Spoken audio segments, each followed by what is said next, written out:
Bop, bop, bop, bop, bop. Hey guys, it is Matt. Welcome to another edition of Generator Live. And it's been a while since I've been sitting in this seat. It's been quite a bit. Took some personal time off, but now we are back at it. And I'm super excited today because we're talking with someone that I've gotten to know over the past many months. And is in kind of the same position that I'm in, which is former corporate. We've gotten a little bit older. We're trying to figure out what comes next because we're not done yet. And here we are doing all of this live streaming and video and pivoting and changing directions and just trying to figure out the next decade in a world where everything's coming at us really fast. So, what I want to do is not give you a lengthy intro, but I want to bring on a new friend of mine. His name is Jörg Kampers. How are you, my friend? I'm excellent. Thank you very much for having me. Oh, my pleasure, my Greetings pleasure. from over the pond. Yeah, so you're in Germany, and now I've only been over there once or twice, and was basically in the Nuremberg area. And so you are in a little spa town. Is that correct? Like, can you give me an idea of where you are in Germany? Yes, I'm living in Bad Pyrmont, which is a small spa town about an hour out of Hanover. Got it. So it's a sleepy town, Yeah. 20,000 people, a lot of spa, a lot of hospitals. It sounds perfect. In springtime in Germany, spring, summer, it must be beautiful. Do you get a lot of tourists and vacationers there, or is it retirees? Is it just people on holiday? We got a lot of tourists actually because it has one of the most beautiful spa parks, flower parks, palm tree park in Germany. Hmm. But the locals here say you come to Bad Pyrmont if you want to die. Oh, all right. I don't know if I'd put that on a bumper sticker, but I guess that works for marketing. Yeah, that's funny. That's funny. Now, Yeah. Now, if I understand your story correctly, it kind of parallels mine insofar as you spent a lot of years. You spent more time than I did. You spent 35 some odd years in corporate with Dell and Commodore, right? There are several companies in there. Can you give me a background of where you started? Because we're going to get into why you shifted into, Silver Streamer and what you're doing now. But let's go back a little bit and talk about your career and how that started to progress into what you're doing now. I studied physics, and during university, I was working as a promoter for Commodore computers. So I was basically selling the Amiga 500 in the big stores. And then that turned into a training position. So they asked me to train the resellers. And then after a while, they asked me, how long are you still in university? When are you finishing? We would like to meet you in Frankfurt. So I became the product manager for the Amiga 2000 and later on for the first PCs of Commodore. And so that's my starting point. So I was always in computer and technology. I'm a gadget guy, definitely. And I was always on the latest frontier of technology. So when it came down to PCs, I was there. Then the first networks like novel networks with coax cables. Then later on, host connectivity, continuing on to Dell computers selling to the large corporations like UPS, etc. And then I was going on and on in the network space. And at the end, I was working for CommScope the Mhm. last couple of years in the Wi-Fi space and 5G space.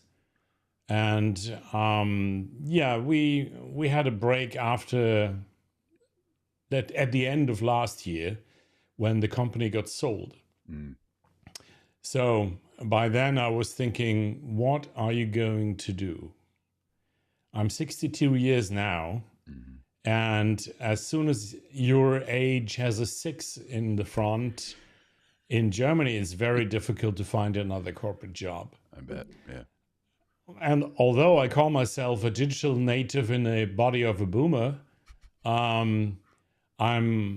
I'm still not, let's say, ready for retirement. Yeah. Because especially when I look on my, let's say, pension plan expectation sheet, what you get every year from your local social security and pension plan, it's not enough to maintain my lifestyle I'm currently having. So I was thinking, what are you going to do? And I figured out that there is a lot of, let's say, boomers going into retirement in the next 5 years, 6 years. And they all are either having their own company or have worked in corporate for, let's say, 30, 40 years, or are still self-employed. And I was putting a toe in the water regarding succession consultancy for SMB markets. And the SMB market in Germany is, there are about 600,000 companies looking for a successor at the moment. Wow. 200,000 of those have already found somebody who's taken over the company and the employees. Mm-hmm. Another 200,000 is still in the process. And the last 200-something thousand has already decided to shut down the company and give up the workspace, the workplace and the employment and so on and so on. So I thought you have to do something about it. So I'm reaching out to industry organizations and discuss with them how to get those companies who are still looking for a successor, how to prepare basically to make their company more attractive and to attract other investors or somebody to take over that business, and basically also the employees. But at the same time, I got the idea about thinking and planning, what do I want to do? So I did my own ikigai analysis. What is in my veins? What do I want to do? What is my passion? Mm-hmm. And I'd like to combine technology with online presenting and teaching people and so on and so on. So that's when I got to the point and basically came to the idea as a returning e-cammer that this would be a good opportunity to start something like a Silver Streamer Academy. Mm-hmm. And at the same time, I was looking into YouTube, doing or reading some reports and seeing that our generation, the baby boomers and the late Xers, are the most growing creator community within YouTube. And interestingly enough, their main audience are the Gen Z people. Because they are looking for authenticity, for the experience, and for the wisdom of us, of our generation. So I got the idea and started silverstreamer.life. And I launched my YouTube channel just about 4 weeks ago. Mm-hmm. And already have about 35 videos and a couple, maybe a dozen shorts and a couple of live streams online. I got a few subscribers there. Mm-hmm. I started a Substack with silverstreamer.substack.com. I have also a few subscribers there.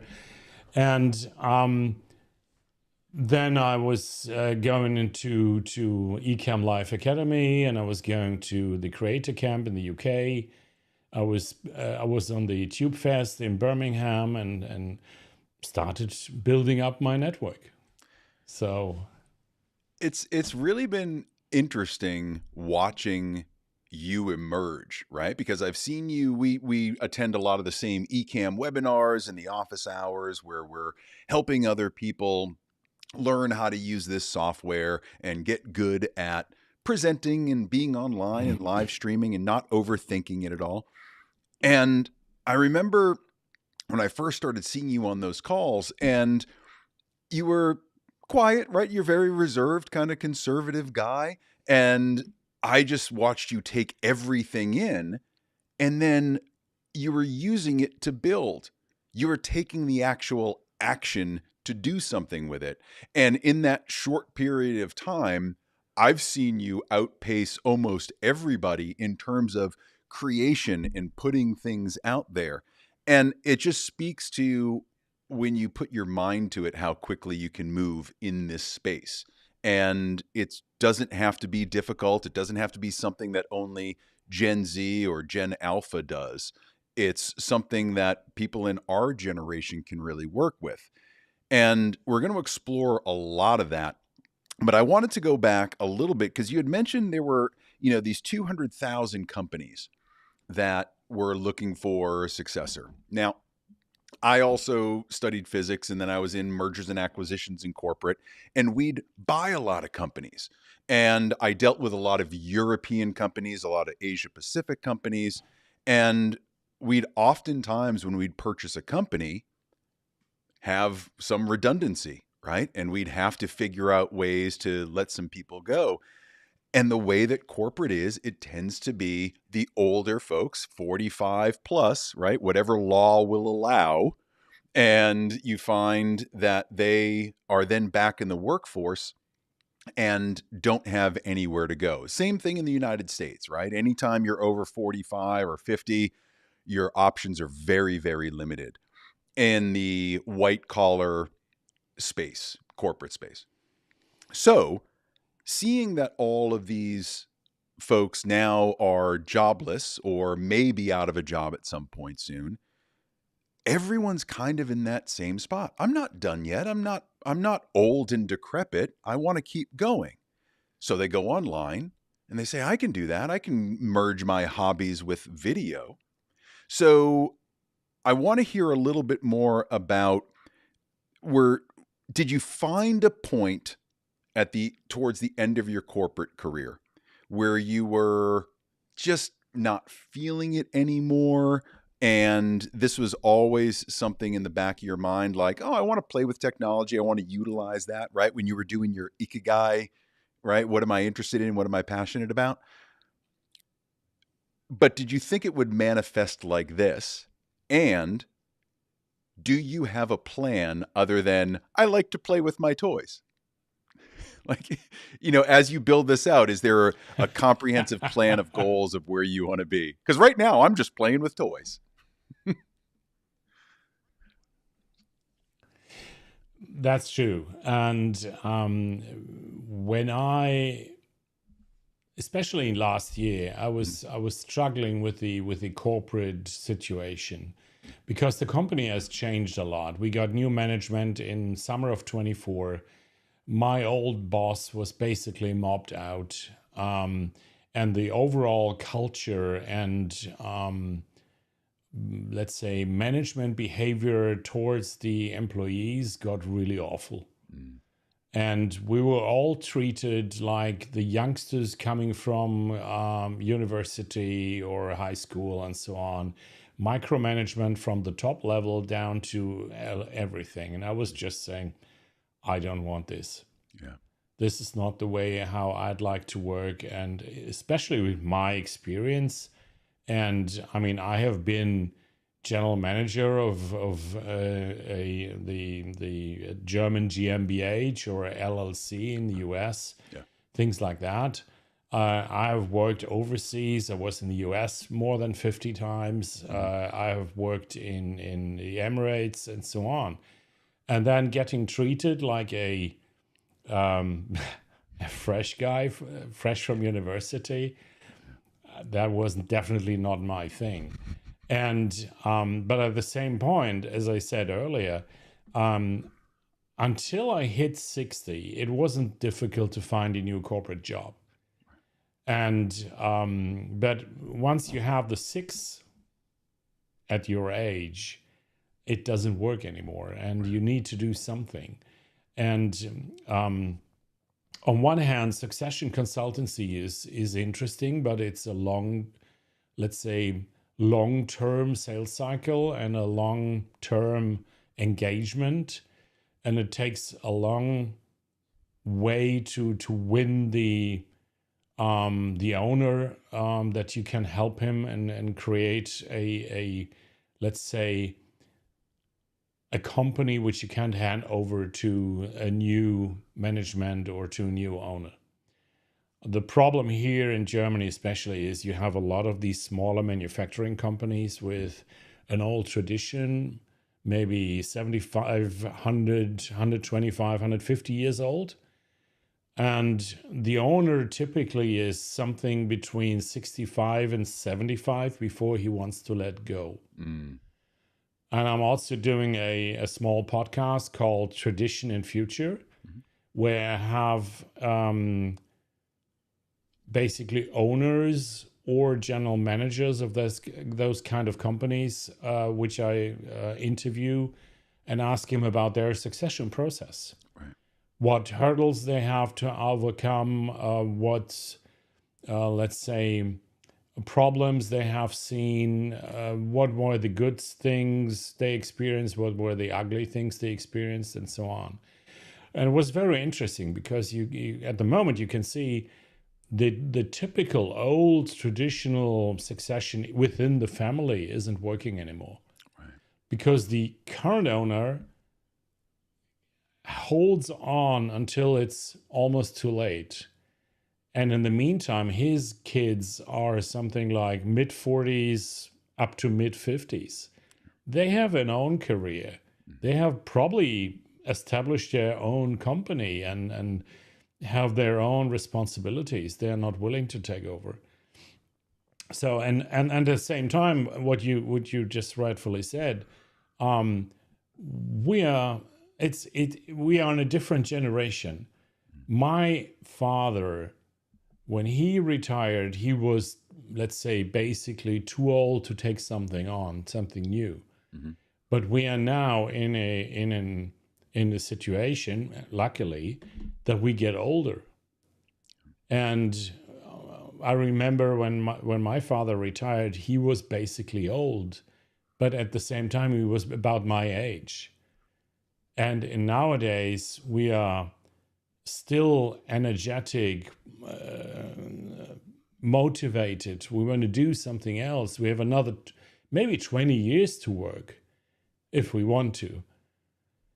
And that's something where I said, okay, I not only want to supplement my pension, but I also want to have fun and engage with people of my age and teach them how to do. Yeah. And technology-wise, I have a very similar background than you, and I was surprised to hear that you studied physics as well. Yeah. But I'm photographer by heart. I started photography in the age of 7. Wow. And I was a semi-professional photographer until the last 5 years, where I did business headshots, mm-hmm. weddings, and all that stuff. Mm-hmm. So I have the knowledge about cameras, mm-hmm. lenses, light, sound, all you need for eCam and for live streaming and for YouTube. I started a YouTube channel in 2016 about camping. So I was presenting RVs and campers, yeah. doing guided tours through the brand new models. And I grew it within 6 months to monetization. It was pretty quick at that time. But then I got another corporate gig and I basically fall apart. But and now I have the energy and the motivation to really bring that forward and to make it successful. Yeah, go ahead. Oh, I was going to say, I love this because I keep hearing, right, this mix of the things that you're fluent with, the technology, the experience, right? And there's no way to quantify how much experience you get in the technology industry in 35 years. There's just no way to explain all the things that you've seen given the last 3 or 4 decades of technology. I mean, when you're starting with the Commodore computers, which I remember as a kid growing up and using, to now AI and robots being everything, you've seen it all, right? And so you have a wealth of knowledge that younger generations just don't have. And you also, through that, have all of this experience that you can bring to people our age. And the thing that I love about that is that you've been through it all and you're able to translate and say, no, you want to sell RVs? Here's a video component that you can use. Here's how you do that. You want to, do photography, right? I've got experience doing that too. And you can show people through your experience what works and what doesn't. So I love the fact that you're an immediate subject matter expert, even though you continue to learn along the way. And while we're sitting here and I'm watching all of these comments come flying through, I wanted to bring some of them up and show you because I think we're kind of striking a nerve with this conversation. So let me see if I can do something fancy here and bring some of these in. And we've got quite a lot of people in here. Voz is saying hello, and Neil Faramond, who is fantastic, he's saying hello, and Alec Johnson is in here. I think that's Alec. And then Voz was talking about Germany. He says it looks like a lovely community. Bring him on over, but hopefully Voz will stick around. He's not one of those people I want to go to Germany and go to Bad Pyrmont to die. And then Paul Fath is checking in. He's saying hello. But one of the things that the Ecamm fam is saying, they're hanging out. We can't wait to see what George will bring to the Ecamm fam. And this is like you're so embraced by the community because of how deep you dive in, and I love this. They also say that the Gen Z people trust the experience. And I'm seeing the same thing, right? You get a lot of pushback, at least I do, a lot of pushback from the millennials, which is kind of like one generation down. And they're saying, what do you know? We know more than you. But now Gen Z and Gen Alpha are saying, listen, we'd like to listen to the elders a little bit and understand some of the pitfalls so that we don't fall into it. Jill is here saying, I can't wait to collaborate with both of you amazing human beings. She's so fantastic. I love Jill. And she's also saying the conversation I had with George at Creator Camp UK was incredibly energizing to me. What was that conversation about? What was it that Jill and you were talking about that got her so wound up? We were talking about my idea with the silver streamers. Yeah. And that I really want to start something like an Ecamm Silver Streamer Academy, something like that. Yeah. And we are going to continue our conversation just in a couple of days. But that's what I mean, Jill is fantastic. She has so much energy, and she is so funny. I mean, she's really, really good. And the whole Ecamm team is amazing. I mean, it was such a pleasure for me to meet them all at Creator Camp UK, and then continue on TubeFest and so on. You can really feel the family aspect of that community, and I think the biggest quality and the biggest asset from Ecamm is the family, the community. I mean, you can jump on Facebook and ask any question. You will get a response within a couple of minutes or hours, and that's fantastic. Being in the office hours once a week, that's also a lot of help. I was in ELA with Adrian and Valerie, and she actually jumped on a call after one of our teaching sessions and sorted my audio problems. And I mean, where do you find that? You don't find that with OBS or other tools. Yeah, you're left alone. You have to dig into YouTube and try to figure it out. And Yeah, it's so true. and that's Like, something. I'm sorry, continue, finish up. Yeah, what I see is, what I see is, what I noticed over the last couple of weeks and months is that we have a growing number of elderly or older creators jumping on Ecamm. And all of them are very, very knowledgeable, very experienced, and some need some advice and a little hands-on to get their things sorted. Mm-hmm. And I'm happy to help. Yeah. I really want to help Ecamm as well to grow that part of the community, that part of their clients. It's something that I'm seeing as well on a lot of these calls is that and for those of you that are listening that don't know, as we kind of talk inside about the Ecamm fam, Ecamm, the software that I'm using to produce this show right now, and that George uses for all his work. Amazing software. It's a production studio on your Mac, right? And it's wonderful. But the better part of the software, sure, it works great, but it's the community around it that really makes the software what it is. Because, like you said, you can go into the Facebook forum and ask a question, and you're going to get a helpful answer. You don't get a lot of people that are trolling you saying, that's a stupid question, you shouldn't be, using Ecamm. It's a very helpful community. And I think until you experience how welcoming it is and how supportive it is, especially for people that are just getting into this stuff, you don't know what Mm-hmm. you're missing. So I just implore everybody that's listening, check it out.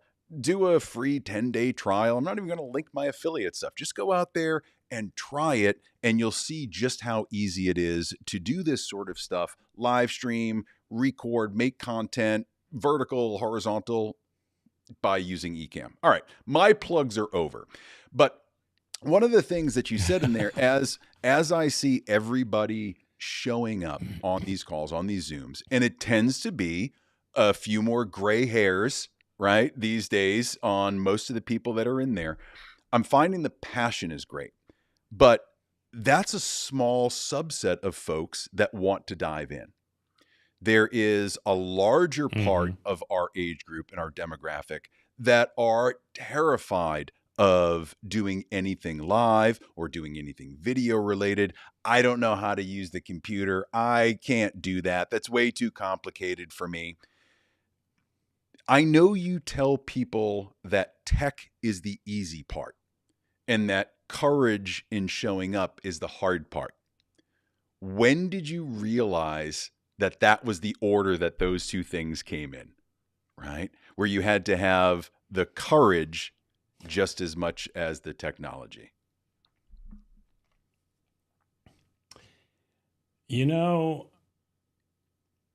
It's not always like that.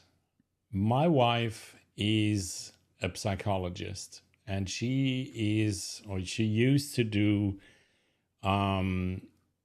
psychology games with her clients to help them overcome certain insecurities and deep dive into their mind and into their feelings and so on. And it's easier for most of the people doing that playing a game, using some card games or whatever, and then get through that gaming process, finding their problems and finding a way how to articulate them. So my wife is Ukrainian. We met each other because of the war. Mm-hmm. Because when the war broke out, I gave a family of 5 shelter at my home. Wow. And that's how I met, or how I got to know the Ukrainian mentology, culture, the way how they are, and so on. And that's how I met my wife at the end. Wow.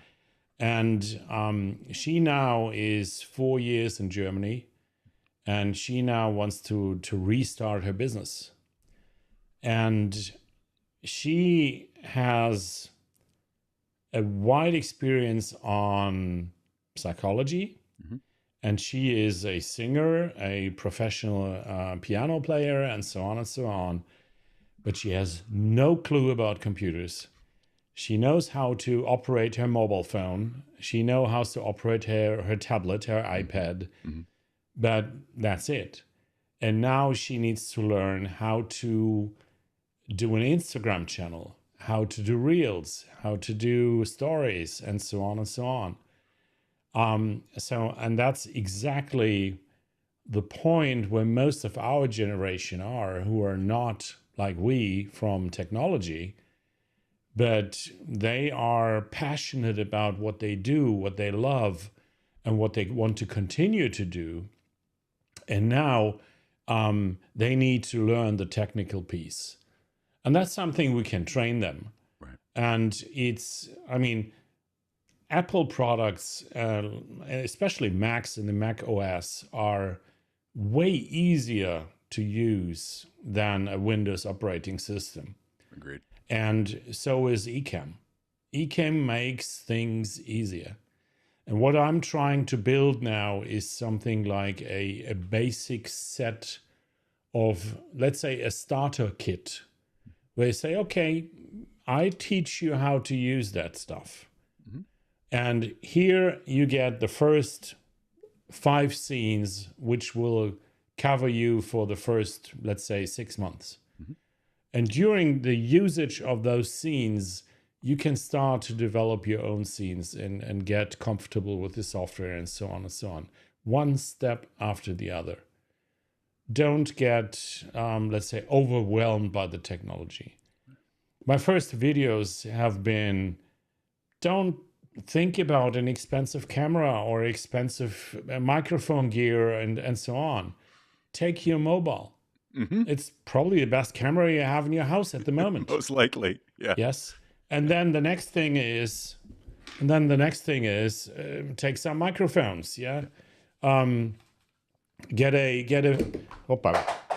fancy wireless microphone. Yeah. And use that for the start. And then you get some lights and so on and so on. You can build a YouTube studio for less than $100. Agreed. For the beginning. And then you just need to push record and get it done. And that's what I told my wife as well. Don't think about all this, how do I look on the video and so on. Yes, you take a little bit of makeup because you like it. Okay, good. But then just push the red button and take 4, 5, 6 videos and then look at it, delete it, do it again. And start practicing. And once you are comfortable with talking to a piece of metal and a piece of glass, then start producing your first video.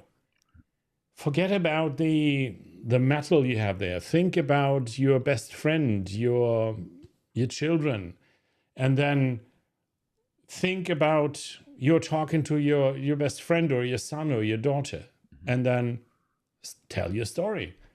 Go ahead. And it's interesting to see how those channels in YouTube are currently, let's say, not only starting, but also explosively growing. I mean, I've had a lady from the US, Leanne. She was fired in February. And when she went back to the office, got her stuff, she had a microphone and a mobile in the car and was taking the first YouTube video in the beginning of, or middle of February. By now, she has 25,000 subscribers. And we are in May. What am I doing wrong? This is insane. You know, I think there's something. And there are other guys. I had a guy from the US. He started his YouTube channel in the age of 80. Wow. And he's doing this for a year now, and he has also about 10,000 subscribers right now. it's fascinating to me how quickly things catch on. And if you go on YouTube or social media of any sort, there's always someone saying, use this method, whatever you're doing is wrong, you have to do it like this, you have to have a hook, and it gets so overwhelming for most people, right? We hear it all, and it's so confusing, and we can't really find anything that just feels right. So rather than be uncomfortable, we just don't do the thing at all. So you're working with people that have made the decision to say, you know what, I am going to brave this anyway. I am going to start this. But I'm sure when they start, there is a common thing that you see in every one of them, whether it's a lie that they're telling themselves or whether it's some mannerism or some habit that they have that they feel like they can't get over. Is there something common that you see with people that is stopping them from starting? Yes. What do the others think about it? My old colleagues, my kids, my family. Right. What do they think about it? Why are you doing this? Why are you going on YouTube with these stories, which should be ours, or which should be who is interested in that? That's one of the common questions people get. Who want to see that, what you're talking about? Yeah, a lot of people do. Yeah. There was another example. There is an old couple, I think they are about 70, and Doc told about that, Doc Rock, in Azerbaijan. That's a farmer's family. And they have a camera going on the whole day while she is cooking and he's doing the vegetables and the fruits and so on. And they have a ton of viewers online who are looking the live stream, and these are young people. And that's something which is going to change. I wonder how the whole YouTube will develop, because with the verge of AI, we see a couple of things going on at the moment. One is we saw a ton of AI slob, like AI avatars, AI created stupid, funny videos, and so on and so on. And people don't want to. Some people do, but most of them don't want to see that. They want to see the authentic people like us. Right. First of all. Second development is Google just introduced into YouTube a search feature where you can basically put your question in, and the result will only be a clip out of your video. And I was questioning myself, or asking the question myself, how much does that have an impact on my view time? Yeah. Because people just get the clip and will not watch the whole video. So what is this going to change in the industry for us as a creator? And then on the other hand, I mean, with AI, I mean, I jumped into AI. No, let me step back a little bit. I got my first OpenAI ChatGPT account in the end of 22. So very, very early. Yeah, me too. But I never touched it. I started with AI seriously in fall of 24. Fall of 24. And now I'm giving AI classes. I write books about AI. I have a magazine, a German magazine, where I just printed an article in there. I have a paid Notebook LM class I'm giving there. I'm using... I switched to Claude just about 2 weeks ago, and I'm already doing Claude Code in the terminal. And using Claude for a ton of stuff, for helping me to do content creation. Like doing analysis of my channels, doing analysis of other channels which are doing well. So what is the secret sauce? Yeah. What do they do better than I do? And I'm a beginner here, so to speak, but that gives you a jump start. Yeah. And I met in ELA, Ecam Life Academy with Adrian. I met a lady from Ohio, Ramona. She's, I think, over 70, Mm-hmm. and she just started a new channel. Yeah, the Tech Detective, and she's such a lovely lady. And she is so experienced, and she also has a tech background. She used to do WordPress consultancy and things like that. But she is so into AI and content creation and explaining also elderly people how to use AI. And I think that's brilliant. That's brilliant. It gives her life purpose. And that's something we also have to think about. When you are a boomer going into retirement, you have lost one main component of your life, one meaningful component of your life, your job. Mm-hmm. And now you are in retirement and you're thinking, what am I going to do with my free time? Yeah. What is happening to my experience? What is happening to the stories I was telling my colleagues and the funny things and so on and so on? And helping them to become a content creator, regardless if it's YouTube, Instagram, whatever, gives their lives purpose. And it probably extends their life. There's something to be said for that. I think, I watched my dad retire after 50 years of teaching. And he was not an online guy in any way, shape, or form. But I wonder what would have come if he had, when he retired from education, if he had begun transitioning to just teaching online, because that was his passion. That's what he lived for, right? Instead of just sitting around and watching the birds. And that's all fine, right? You've earned your right to sit and watch birds. But there's something that keeps us going, right? We want to contribute. We want to help the tribe. We want to help the people around us. And it feels day to day like there's this ever increasing pressure, like you have to perform at this level and this level and this level. And it's not the case. Even with AI or any technology, it can either be extraordinarily overwhelming, or it can be something that you approach like, "Ooh, I'm going to learn this new hobby." And I think there's a disconnect where people feel like they have to be an instant expert at something instead of learning it and enjoying it and figuring out what works. And so the fact that you're able to teach AI and that you're able to teach this technology, are you seeing? I have two questions here. One, the first is probably an easy one.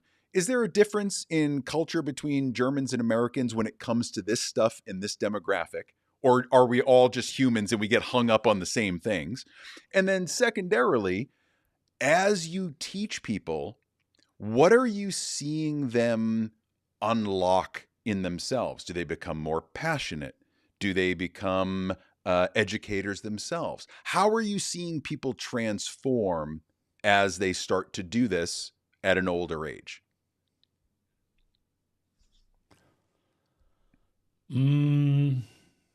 So first of all, looking over the pond, I think we're very similar at the age group. Mm-hmm. And we have some we have some cultural things over here in Europe.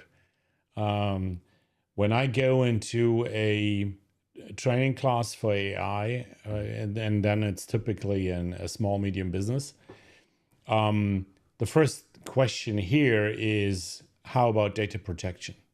Oh, sure. How secure is my personal data? Yeah. And that's a European thing. Yeah. That basically, yes.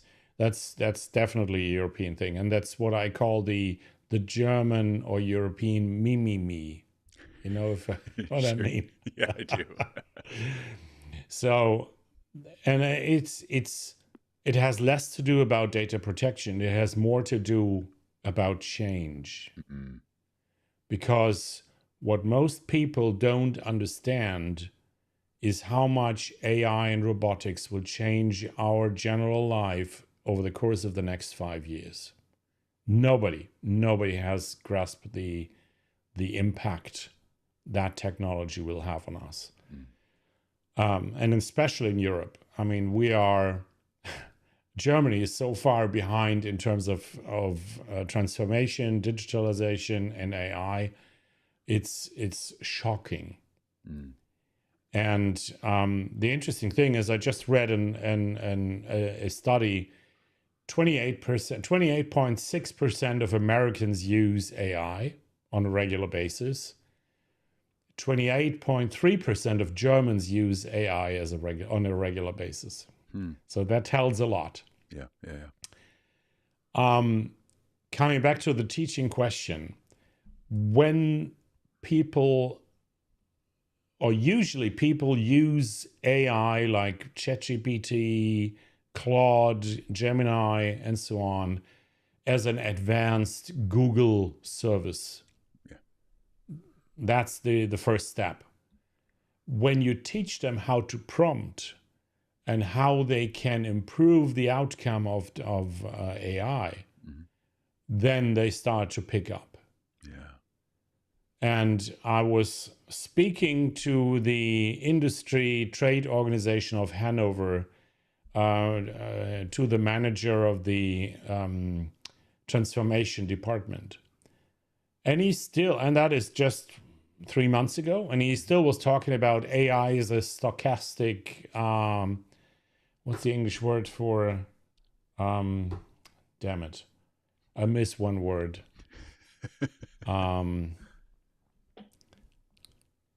In German, it's Papagei, so I don't know what is it in English. Damn it, missed that word. Doesn't matter. So they still think it's a stochastic bird, let's take it that way, which is just repeating what you put in. Sure. And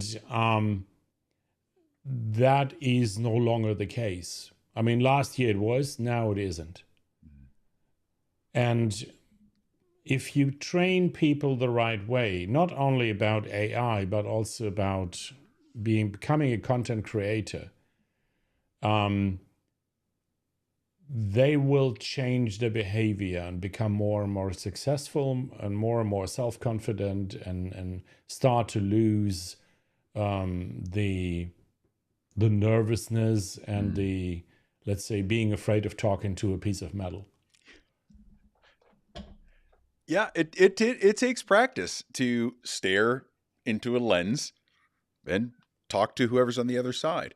You know, one of the things that I did when I first started doing more video, more live streaming, was I put a picture up of a friend of mine, put her right next to the lens, just off, right? So that the eyesight wasn't too off, but it just gave me that sense of security, that sense of there's someone there that I can talk to. And it immediately made everything that much easier.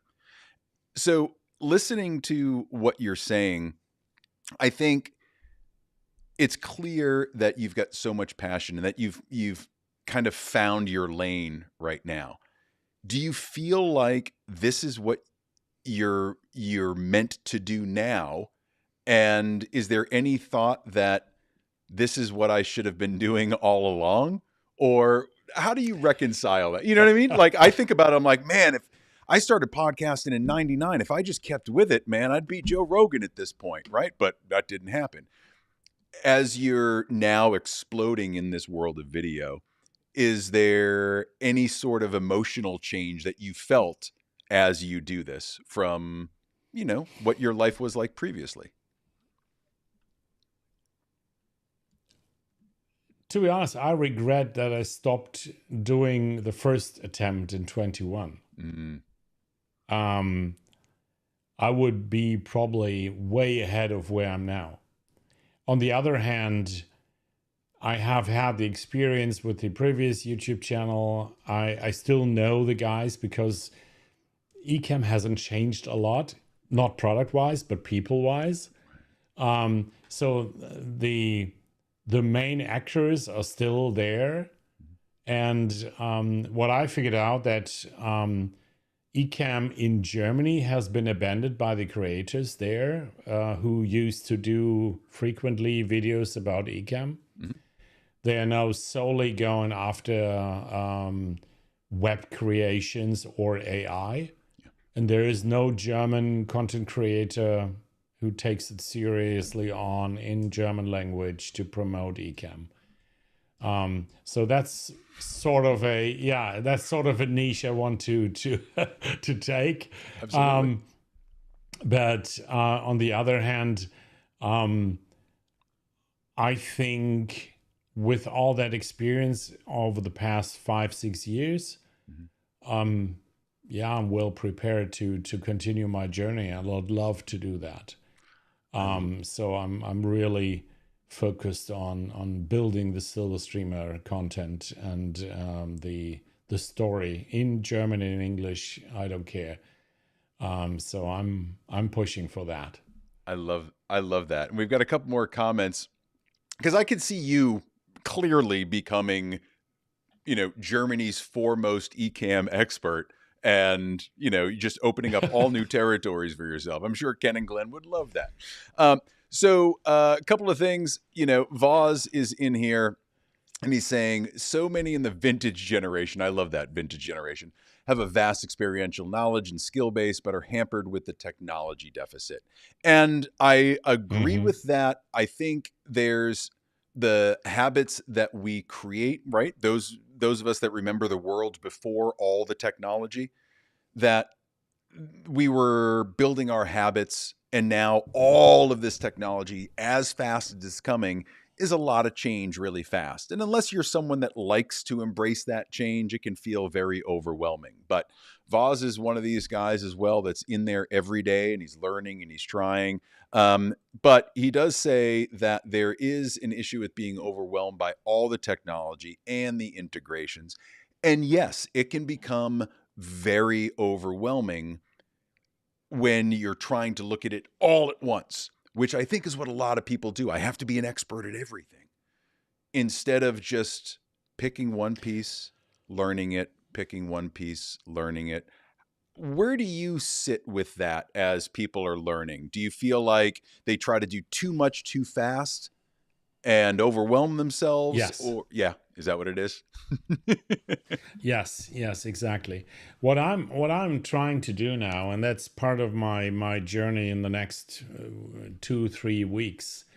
I'm actually starting to create videos where I show people how to plug in a camera into the Mac, how to plug in a microphone into the Mac, and really hands-on videos how to start your studio.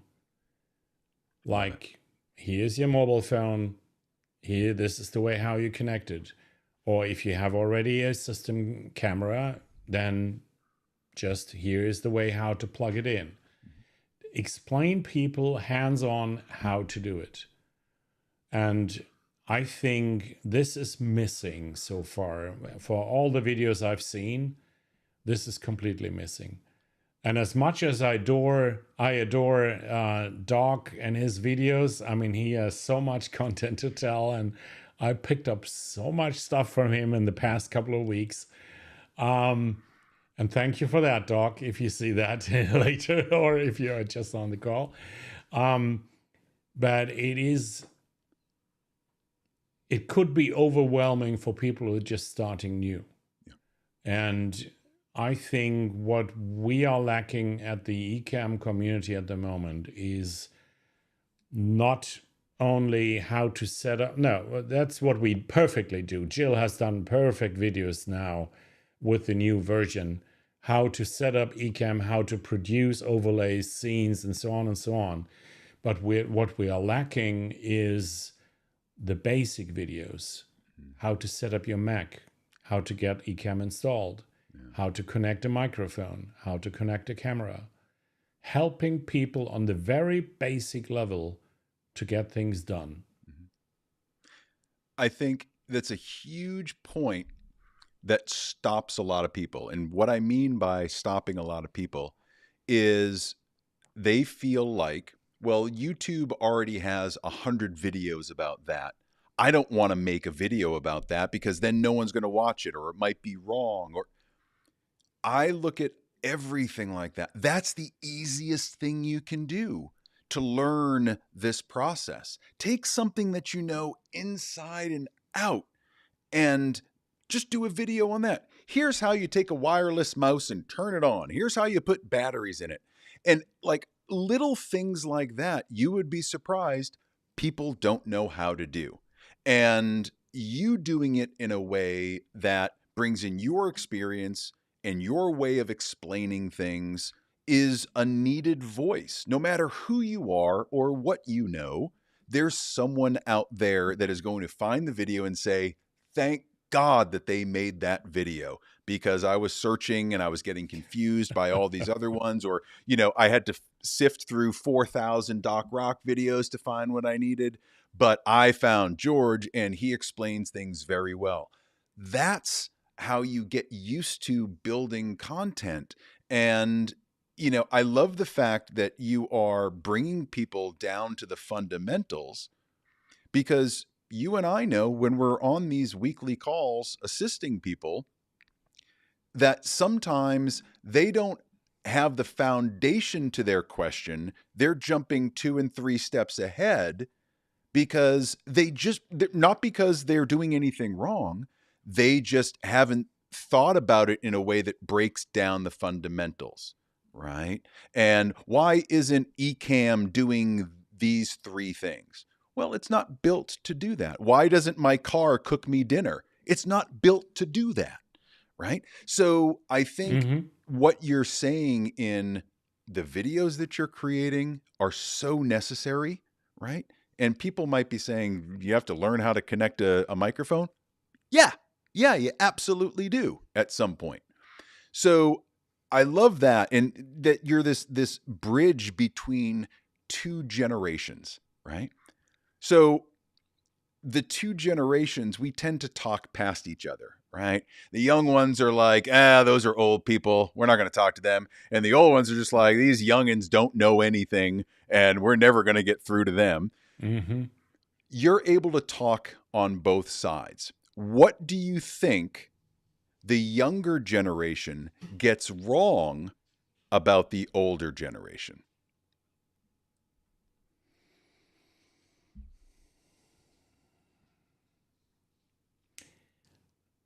That's a good question. I think when I look at my kids, they are now 22 and 20. Mm-hmm. They over or underestimate the capabilities and experience of the elders. And on the other hand, when I look into my older one, he's just finishing his apprenticeship as a IT system engineer. Mm-hmm. So, and he can tell me anything about setting up a server, putting it into a 19-inch rack and connect it to the main switch and so on and so on. But when it comes down to build a PC from scratch, buying a motherboard, putting in the Molex connectors, firing up an SSD, and so on and so on and so on, he wasn't able to do that until I taught him. Wow. And I think there is a lot we can learn from each other.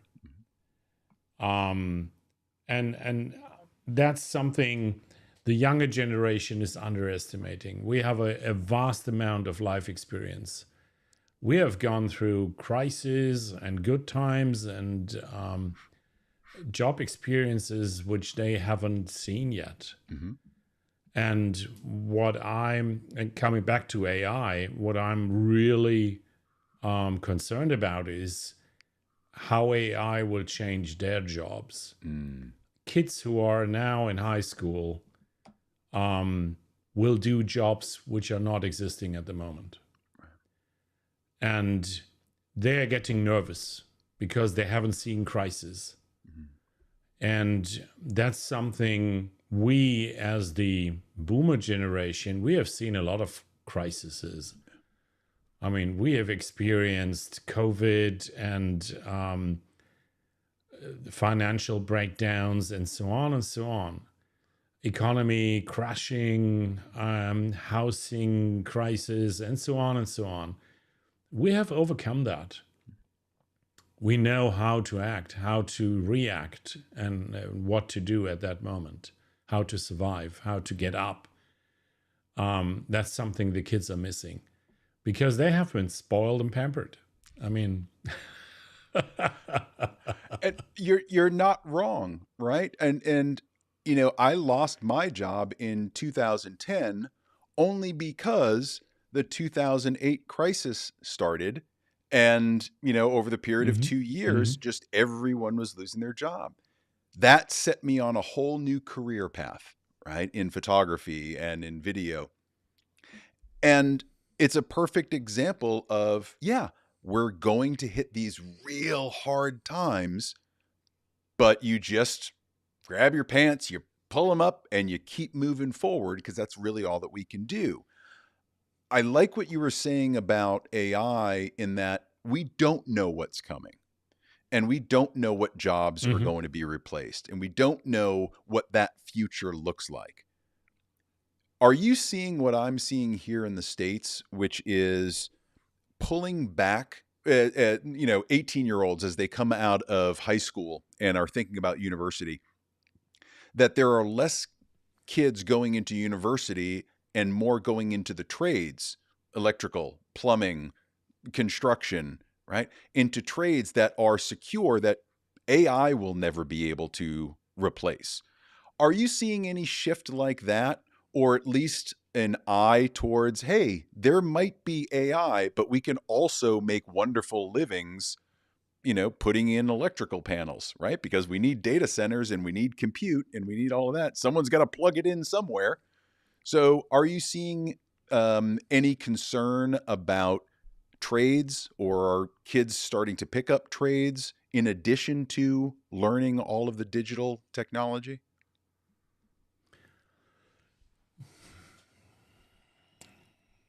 No, not No. yet.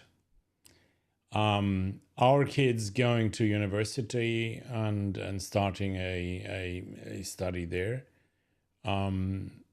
There is a huge demand on the trade side.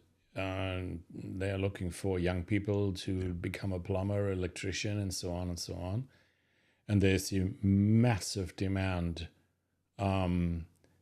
So you have waiting times for a electrician, plumber, and so on, sometimes over weeks to get somebody fix something or install something new.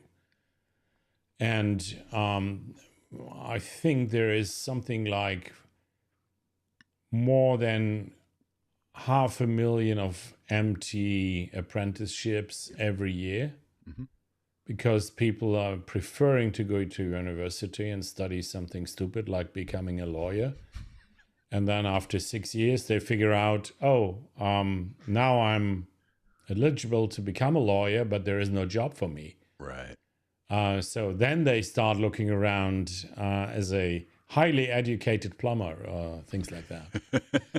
They're asking ChatGPT, my law degree doesn't mean anything. What do I do now? And they said, pick up a hammer, you know? That's funny. Yeah, exactly. So now, what concerns me the most is at the moment is the speed of development. Yeah. How those things are. It is exponential growth in AI, and people are not expecting how fast that will take over our business world. I agree. I'm going to go back to the comments because we've got quite a few coming in. So Even the educational marketplace is seeing enrollment cliff and developing accelerated online asynchronous programs. Employers have voiced dissent, especially, I'll read the rest of it, especially in STEM programs. So science, technology, engineering, math. Um, Employers have voiced dissent, especially in STEM programs. I'll bring that back up. What are your thoughts about this? Seeing the education marketplace changing into more online education and asynchronous education.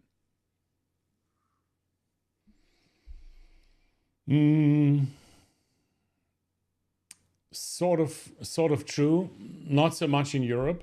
Mm-hmm. That's something where we are behind in Europe. I mean, we have some very good remote universities, remote education things, but as long as you have, for instance, as long as you're not allowed to use AI in schools, Mm-hmm. even as a teacher, I mean, that's something which is really astounding. I mean, the German education system is out of bounds anyways. Yeah. So we have a lot of misalignment with the reality. And if you look, for instance, into Estonia, where they start teaching kids at basic school how to use ChatGPT, Mm-hmm. and in Germany at the high school, they prohibit use of AI in school. It's completely out of bounds. Yeah, it's really interesting, right? Because you can argue it from both sides. You can say, hey, we don't want to use AI in schools because we want kids to be able to think critically and not rely on some of the tools. I can see that argument. Then there's the other argument, which is this technology isn't going anywhere. And if you don't learn to use it and internalize it when you're younger, then you're only going to be left further and further behind. So I can kind of see both. But what I find, and it's same here in the States, is that it's silly to look at it as an extreme on one end or the other. I think the critical thinking has to be taught, right? It's worked pretty well for a couple thousand years. But the reliance on AI is being touted as this is going to solve everything. And it's not. It can't change a tire on your car. It can't fix a leaky faucet, right? It might tell you the things to do, but you still have to know how to do some of these things and diagnose problems. So I think you're right. The education system, whether it's the Germans or the Americans, I think we're all a little bit off because we're trying to figure it out as we go, right?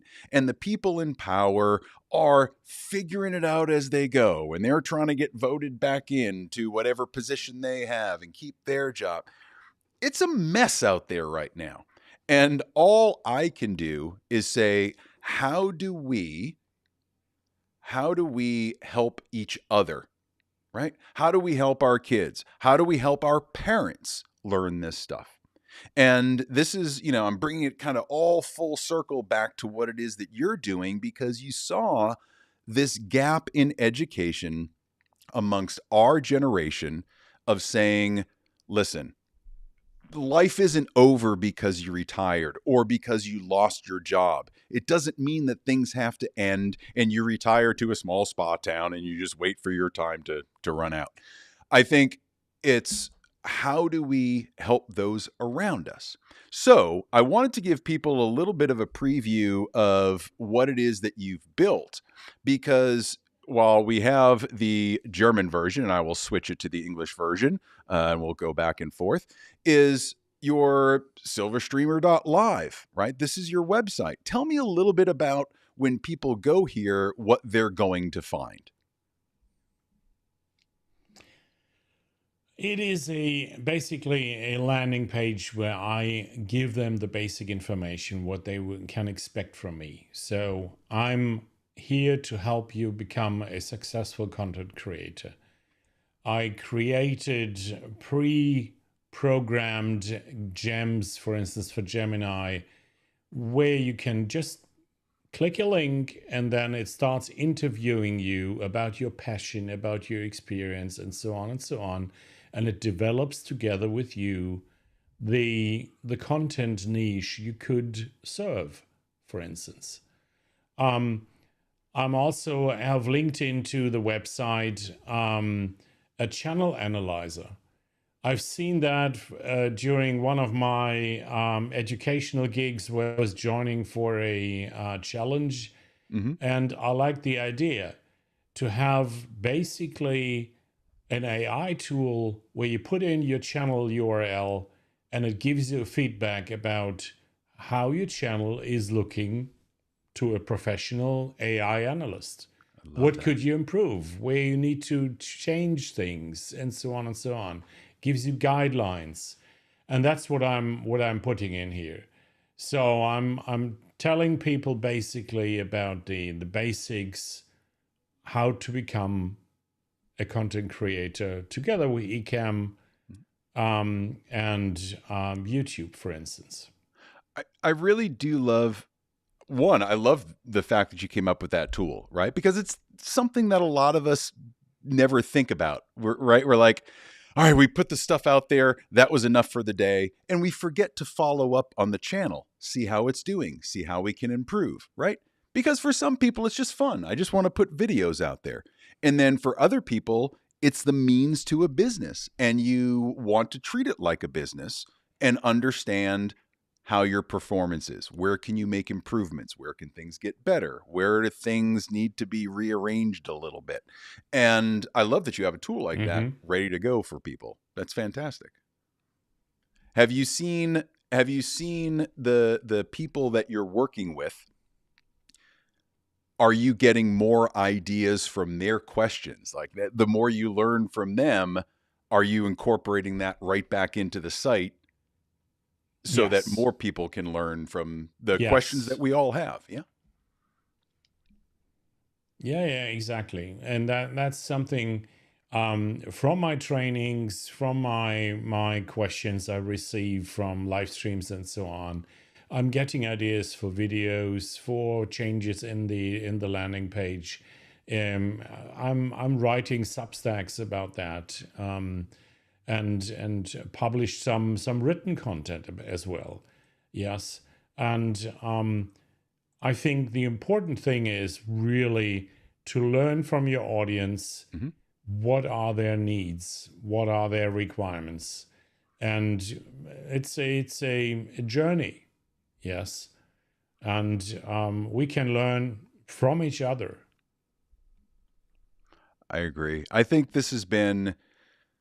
I didn't know a lot of this about you. I just saw you as a guy showing up at a lot of these office hours, and I was like, wow, he's really like on point with a lot of this. And I know that you've spent time with the Ecamm fam in Europe, and learning about what you have going on has just turned on so many ideas in my head about what every generation can do, right? And how our approach is towards some of this technology. And it's been sitting in the back of my head this entire interview that you are someone that is very passionate about helping the people close to you and just growing those circles further and further out. Where a lot of people want that instant big fame. I want to be known by thousands of people and have the biggest audience. And that's not really where it feels like your heart is. Big numbers are great. Don't get me wrong, right? They bring the money in. But at the same time, it feels like you're really just trying to help people cross that bridge so that they can then fill parts of their lives that they want to without the hurdle of technology being the barrier to all of that. Do I about have that right? Absolutely, absolutely. I mean, yes, we need to earn our livings, Sure. definitely. But on the other hand, I think this is definitely my passion. Helping people to start their online business, their online content creation makes me happy. Yeah. And I also have a perfect example at home. My wife starts now, and I help her where I can. I explain Canva to her, how to use things, and how to use the different tools. And I know exactly that at some point she will probably need to use eCam as well. Mhm. So that's something where we have something in common as well.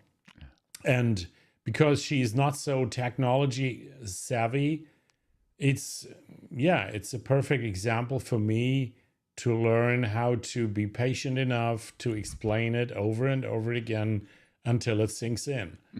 And that's not meant to be mean or so. It's just how things are. She's a open heart person with a lot of energy to give, but technology isn't her thing, and she needs to learn that right now. And that's something I'm happy to give to others as well. So that's what my channel is about, and that's what my Silver Streamer Academy, which is probably launching in about 6 months from now, will be about. Yeah, that will be a bigger program, and something where people can really work on. I love that you're building that all out. Where can everybody find this? Is it silverstreamer.live? Yes. Perfect. It's silverstreamer.live for the website. It's silverstreamer.substack.com, where I'm also available.